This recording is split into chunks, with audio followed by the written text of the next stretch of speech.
Hello friends, আমি পিয়ালি আবার আপনাদের সামনে নিয়ে চলে এসেছি একটা নতুন মজাদার রান্নার রেসিপি। আজকে আমি যেটা করছি ওটা হচ্ছে পনির পোলাও, এবং ওর জন্য প্রথমেই আমি 300 গ্রাম মতো দেরাদুন রাইস বা বাসমতি চাল আমি ভালো করে ধুয়ে জল ঝরিয়ে রেখেছি। এবার আমি ওগুলোকে মিক্স আপ করে নিচ্ছি। এর জন্য প্রথমেই আমি হাফ চামচ মতো গোলমরিচের গুঁড়ো, হাফ চামচ মতো গরম মশলার গুঁড়ো, এখানে হাফ ইঞ্চি মতো আদা আমি গ্রেট করে নিয়েছি, সেটাও দিয়ে দিলাম।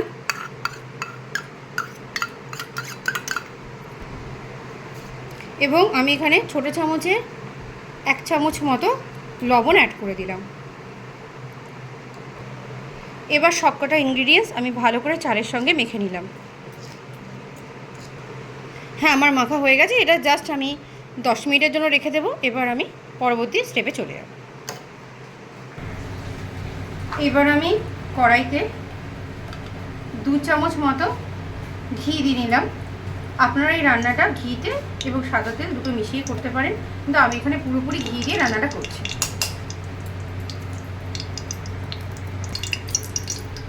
ঘিটা যথেষ্ট গরম হয়ে গেছে। এবার আমি কাজু বাদামগুলো, এখানে আমি 1 মুঠো মতো কাজু বাদাম নিয়ে নিয়েছি। হ্যাঁ ফ্রেন্ডস, আপনারা কিন্তু আপনাদের যে পরিমাণ আপনারা পোলাও রান্না করবেন সেই অনুযায়ী কাজু বাদাম বা অন্যান্য ইনগ্রিডিয়েন্টসগুলো নেবেন।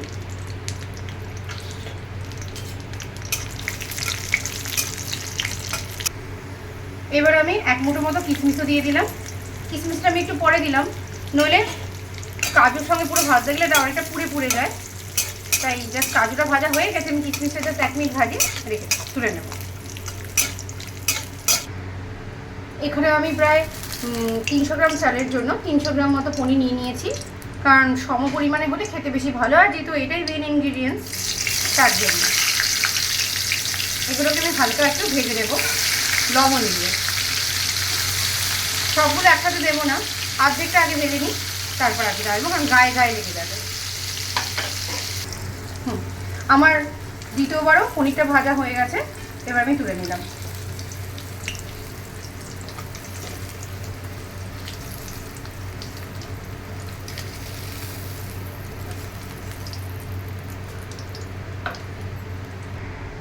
এবার আমি ওর মধ্যে আরও 1 চামচ ঘি দিয়ে দিলাম। এবার আমি এখানে বেশ কিছু লবঙ্গ, এলাচ, জয়ত্রী, জায়ফল আর হচ্ছে গিয়ে দারুচিনি এবং সেই সঙ্গে 2টো তেজপাতা দিয়ে দিলাম।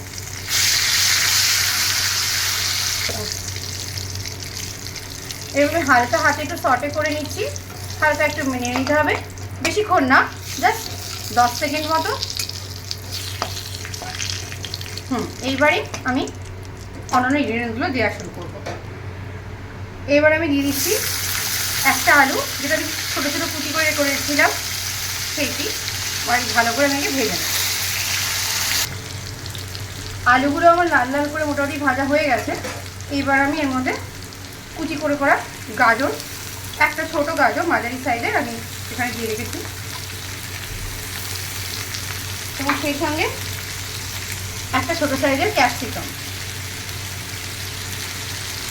সেটা আমি অ্যাড করে দিলাম।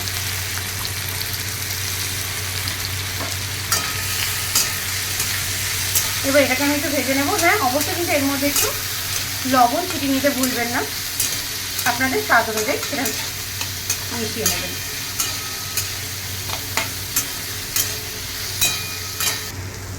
এগুলো অল্প অল্প ভাজা ভাজা হয়ে গেছে। এইবার আমি এগুলো বেশি ভাজবো না, কারণ এগুলো তো পরে সেদ্ধই হবে। তো এবার আমি যে চালটাকে আমি মিক্স করে রেখেছিলাম সমস্ত ইনগ্রিডিয়েন্টস দিয়ে, ওইগুলো এবার দিয়ে দেবো।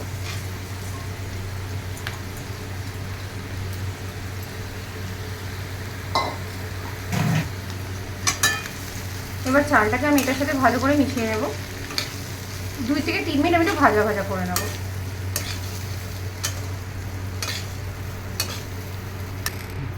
আমি এখানে অলরেডি মেজারিং কাপের 1 কাপ মতো চাল নিয়েছিলাম, তো সেই হিসাবে আমি 2 কাপ মতো ঈষৎ উষ্ণ গরম জল এখানে দিয়ে দিলাম।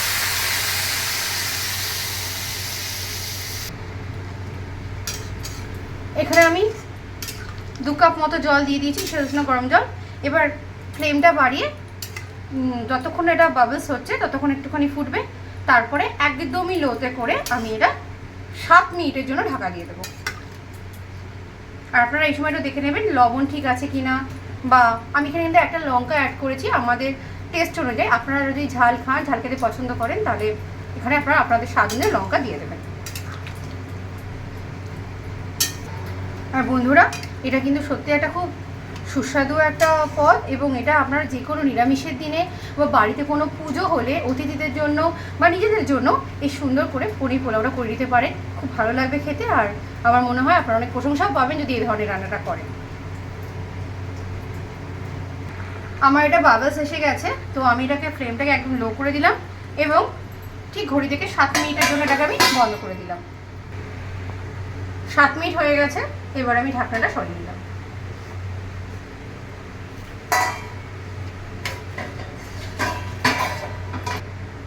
আপনারা দেখতেই পাচ্ছেন এখানে চালগুলো অলমোস্ট প্রায় সেদ্ধ হয়েই গেছে। এবার আমি এটাকে একটু জাস্ট নাড়িয়ে নেব, কিন্তু একটু হালকা হাতে নাড়াতে হবে, নইলে কিন্তু ভেঙে যাওয়ার চান্স থাকে।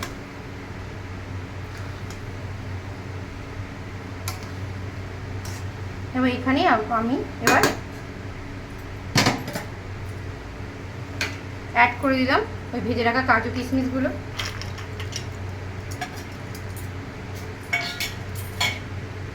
অ্যাড করে দিলাম পনির।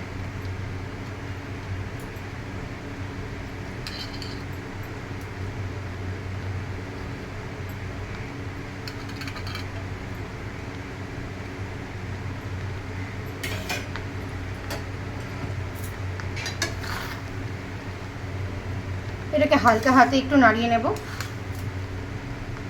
এবং তারপরে 5 মিনিটের জন্য আবার লো ফ্লেমে আমি এটাকে ঢেকে রেখে দেবো। এই জায়গায় চাইলে আপনারা একটু লবণটাও টেস্ট করে নিয়ে দেখে দিতে পারেন। এবার আরও 5 মিনিটের জন্য আমি এটাকে ঢেকে দিলাম। ওই রকমই গ্যাসের ফ্লেমটা লোতে থাকবে।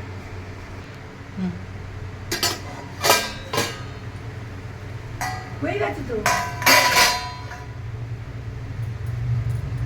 আমাদের পনির পোলাও এখন একদম রেডি বন্ধুরা।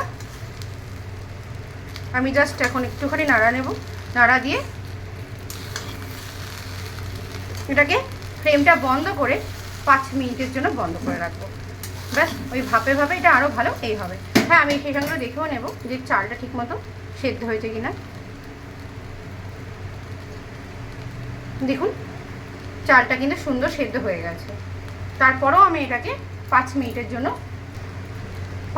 জন্য ফ্লেম বন্ধ করে রাখছি ঢাকা দিয়ে।